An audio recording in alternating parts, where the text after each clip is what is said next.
Hello বন্ধুরা, আমরা সেদিন চলে গেছিলাম দমদমে মুক্তধারার নাটক প্রতিযোগিতায়, যেখানে নাটক প্রতিযোগিতা হচ্ছিল। তো দেখে নাও।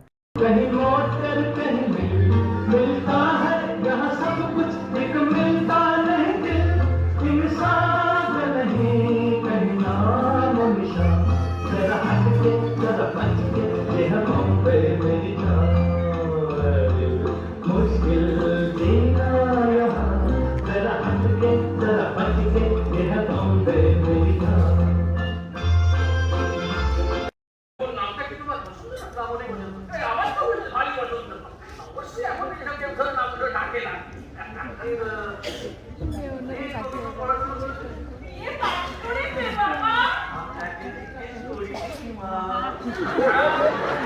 বন্ধুরা, এতক্ষণ ধরে যে নাটকটা দেখছিলে, এটা আমার কাছে দারুণ লেগেছে। অনবদ্য, জাস্ট ফাটাফাটি এক কথা। কারণ একটা সমাজকে দেওয়ার মতো বার্তাও ছিল এবং খুব হাসিরও ছিল।